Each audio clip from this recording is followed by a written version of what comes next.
Salut la vadrouille. À votre avis, les Grecs croyaient-ils vraiment en leur mythe? C'est une question que s'est tous déjà posée, j'en suis sûr. Eh bien, oui et non. C'est-à-dire que la question n'est pas si simple. On peut voir que la croyance en ces mythes a connu plusieurs évolutions durant l'Antiquité. Tout d'abord, durant l'époque archaïque, les Grecs considéraient que les dieux, les héros et autres créatures mythologiques appartenaient à des temps anciens. Ceux des générations héroïques, où les dieux et les hommes se côtoyaient encore. Selon leur perception, ces temps anciens étaient considérés comme antérieurs à leur époque, mais aussi extérieurs, comme s'ils appartenaient à une dimension parallèle. Et c'est cette perception de dimension parallèle qui est très importante, car ils croyaient en l'existence de leurs dieux, mais ils n'auraient jamais imaginé pouvoir les voir en vrai. Par exemple, on représentait les dieux de l'Olympe dans le ciel, mais il aurait été inconcevable d'y apercevoir l'un d'entre eux. Mais alors, comment ont-ils pu relater les histoires de ces dieux, de ces héros? Comment ont-ils eu accès à toute cette connaissance si ces temps anciens sont antérieurs et extérieurs à leur époque?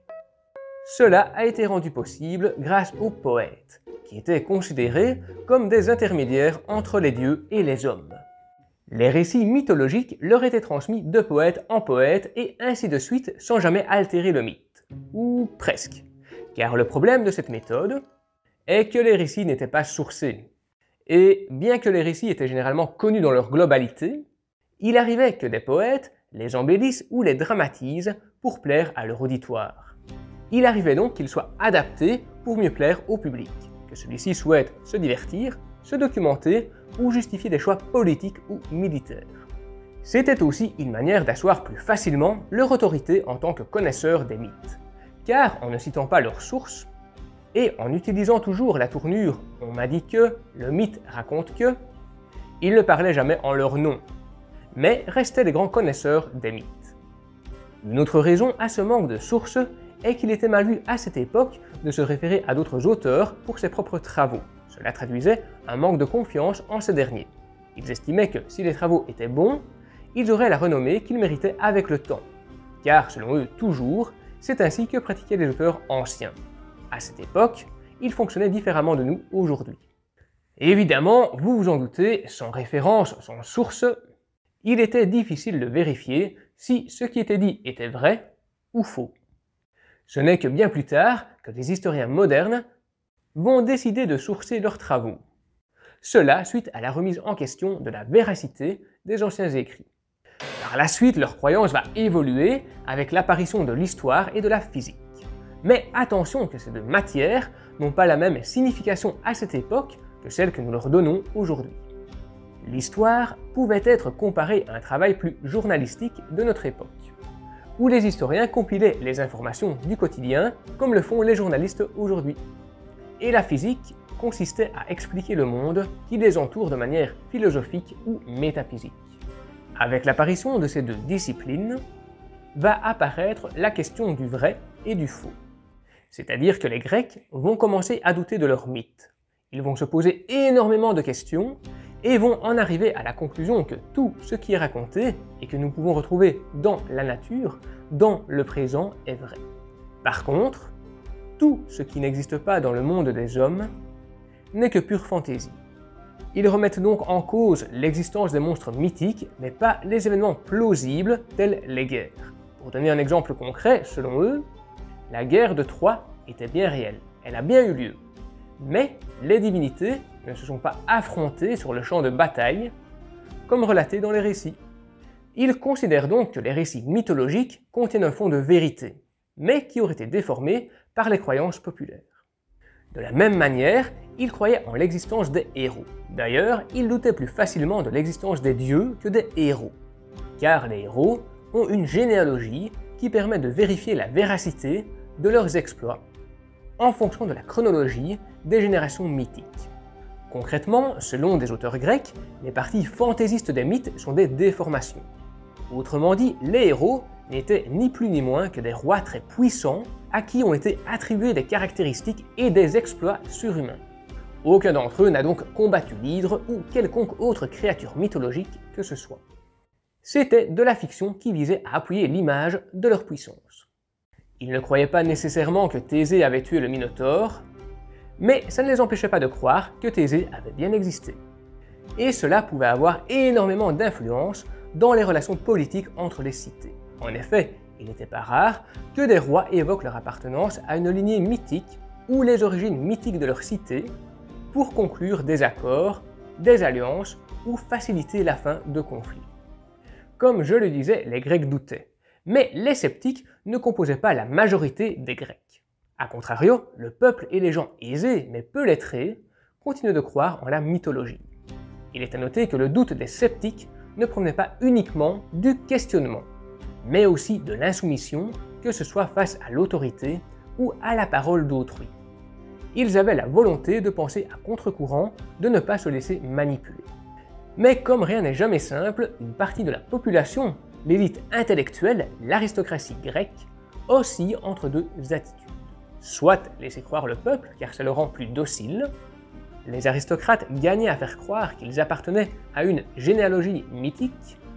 Ainsi, nul besoin de remettre en cause leur souveraineté, et encore moins l'ordre mis en place. On écoutait l'homme descendant des dieux. Soit leur faire prendre conscience de leur naïveté, et leur révéler la vraie vérité. C'est ainsi que certains philosophes refusaient que l'on parle de récits mythologiques durant leur banquet. Tout ce qui tournait autour des titans et autres monstres mythologiques était proscrit. Mais ça ne veut pas dire que ces mêmes personnes ne croyaient pas en leur dieu. Ils croyaient en leur existence, mais pas à leur participation à des événements historiques comme la guerre de Troie que je mentionnais un peu plus tôt. Ce qui est d'ailleurs très paradoxal, car généralement, les personnes les plus critiques envers leur dieu étaient les plus pieuses. Et évidemment, vous vous en doutez, ce n'est pas une généralité. Il existait aussi des penseurs qui niaient l'existence de certains dieux, voire même de tous les dieux, mais c'était plus rare. Avec l'apparition du doute, les Grecs ne considéraient plus le temps mythique comme appartenant à une autre dimension, à un autre monde, mais plutôt comme une partie de leur passé, bien ancrée dans leur histoire. Ils essayaient de le comprendre, de l'expliquer et de le justifier, en gardant pour vrai tout ce qui était plausible, et en considérant pour faux tout ce qui était impossible dans leur temps présent. Plus tard, durant l'époque hellénistique, la littérature se veut docte, c'est-à-dire qu'elle demande à ses lecteurs un effort culturel. Elle n'est pas réservée à des élites, mais elle met les amateurs de côté.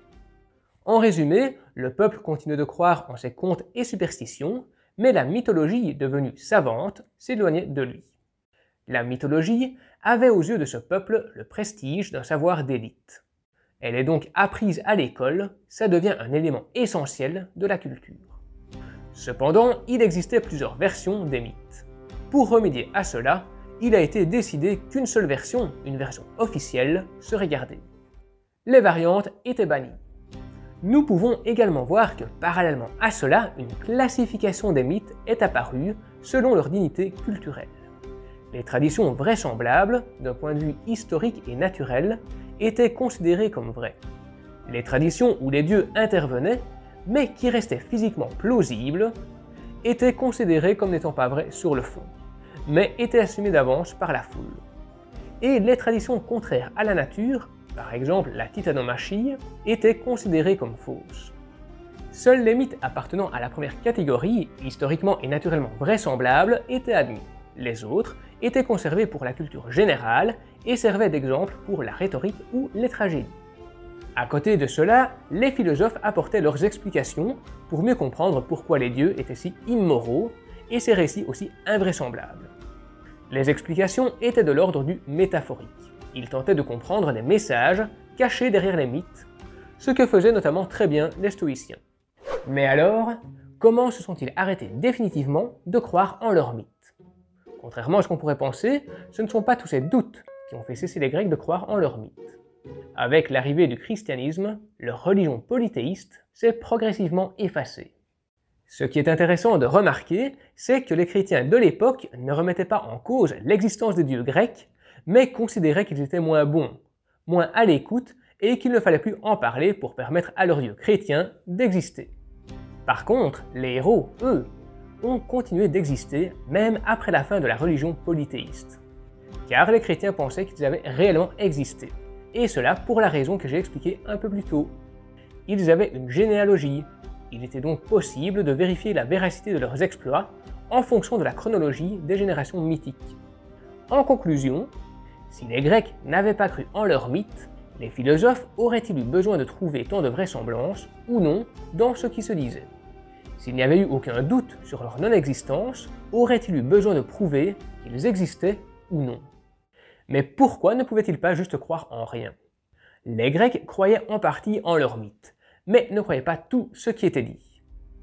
D'une part, ils choisissaient les héros ou les dieux en lesquels croire ou non, selon leurs intérêts et ce qu'ils pouvaient leur apporter. D'autre part, ils ne pouvaient croire en rien, car ils considéraient qu'il était impossible de mentir de tout en tout. Tout ne pouvait pas être faux. En d'autres termes, ils pensaient que les connaissances dont ils disposaient devaient être inspirées de la réalité, au moins en partie. Tout ne pouvait pas être inventé de A à Z. Tout ne pouvait pas être faux, il devait y avoir une part de vérité. Pour répondre à cette question qui m'a été posée par Anachronique, je me suis basé sur l'un des ouvrages de Paul Venn, Les Grecs ont-ils cru en leurs mythes, et me suis aidé de l'une des vidéos du Vortex, dans laquelle Manon Bril et Hygiène Mentale répondent à leur manière à cette question. Je vous mets leur lien en description. La réponse que je viens de vous apporter est ce que j'en ai ressorti personnellement du livre. Je ne suis pas un expert en la matière. Vous êtes libre d'avoir une approche différente de la mienne, de ne pas être d'accord en tout point. D'ailleurs, si vous souhaitez compléter un point ou apporter votre opinion sur l'un d'entre eux, vous pouvez le faire en commentaire, ce sera l'occasion d'en débattre ensemble.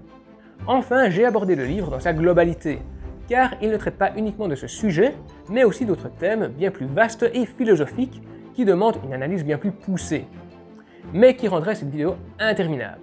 J'ai donc voulu avant tout être clair et concis. Si vous voulez approfondir le sujet, je ne peux que vous conseiller de lire le livre et pourquoi pas de me dire ce que vous en avez pensé après. Une autre question récurrente que l'on se pose est la place de la femme dans la culture nordique. Les femmes vikings guerrières ont-elles vraiment existé? Je vous en parle juste là. Allez, on s'y retrouve!